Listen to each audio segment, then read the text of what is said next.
Socialiniuose tinkluose matau daug sujudimo, nerimo, pykčio, baimės, pasiutimo netgi susijusio su alžyriete boksininkė ir jos greita kova ir pergalė prieš italę boksininkę. Tai pirmas svarbus dalykas, jinai nėra translytė, arba bent jau jinai nėra oficialiai to pasakiusi. Galbūt galėtų būti laikoma interlytė, bet vėlgi oficialiai jinai nėra apie tai kalbėjusi. Ir svarbu paminėti, kad jinai yra kilusi iš Alžyro, kur homoseksualumas uždraustas įstatymu, pakeisti lytį yra nelegalu, translyčiai asmenys nėra teisiškai pripažįstami oficialiuose dokumentuose. Kuo skiriasi translytis nuo interseksualaus? Pasak Europos lyčių lygybės instituto, translytis asmuo yra tas, kuris save pristato kaip turintis kitą lytinę tapatybę, nei toji, kuri yra priskirta gimus. Interseksualų žmonės gimsta turėdami lytinių požymių, kurie netitinka tipinių, binarinių, vyriško ar moteriško kūno sampratų. Taip apibrėžė Jungtinių tautų vyriausiojo žmogaus teisių komisaro biuras. Ekspertų vertinimų iki 1,7% gyventojų gimsta su interseksualiais požymiais.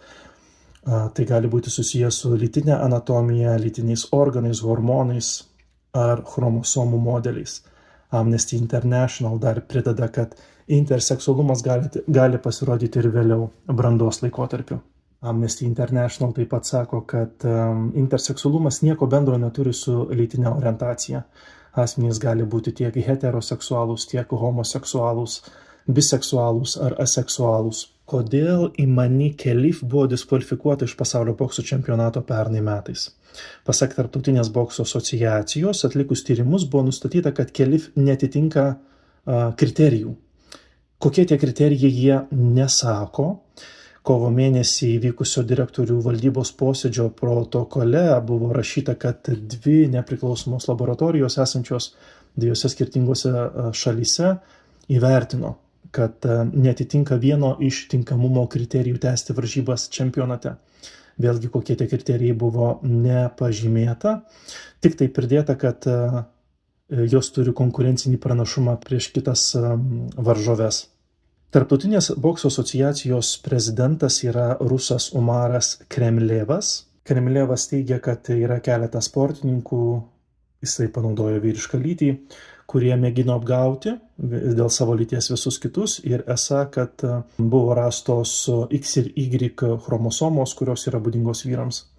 Ir esą tokie sportininkai dėl to buvo pašalinti iš varžybų. Tai jisai yra sakęs rusų naujienų agentūrai TASS, nors oficialiai šie teiginiai niekur nefigūruoja. Ir Washington Post rašo, kad niekada nebuvo jokių įrodymų, kad alžyrietė yra turėjusi X ir Y chromosomų ar netgi padidėjusi testosterono kiekį. Leidinys netgi pabrėžia, kad šie kaltinimai galėjo būti dirbtiniai. Leidinys remiasi su byla susipažinusių asmenų liudijimais, kurie teigia, kad byla prieš alžyrietę yra dirbtina. Laikraščio šaltiniai sakė, kad tyrimas buvo užvestas praėjus 3 dienoms po to, kai sportininkė aštuntfinalyje įveikė Rusę Aminevą. Ir diskvalifikacija te buvo klasikinė asociacijos dezinformacija, citatos pabaiga. Amineva po turnyro interviu teigia, kad jei alžyrietė būtų buvusi pašalinta anksčiau, ši būtų nukeliavusi iki finalo. Pati Khelif sakė, jog asociacijos sprendimas yra susidorojimas. Kitas klausimas, kodėl Khelif gali varžytis olimpiadoje, jeigu buvo diskvalifikuota iš pasaulio čempionato, tai čia svarbu atkreipti dėmesį, kad olimpiadoje bokso varžybos organizuoja ne asociacija, o Tarptautinis olimpinis komitetas. Ir olimpinis komitetas nėra priėmęs pozicijos testuoti sportininkų, veikiau šią atsakomybę yra perleidę asociacijoms, kurios kuruoja įvairiausias sporto šakas. Kodėl bokso rungčių tada neorganizuoja olimpiadoje asociacija, nors tą darė anksčiau?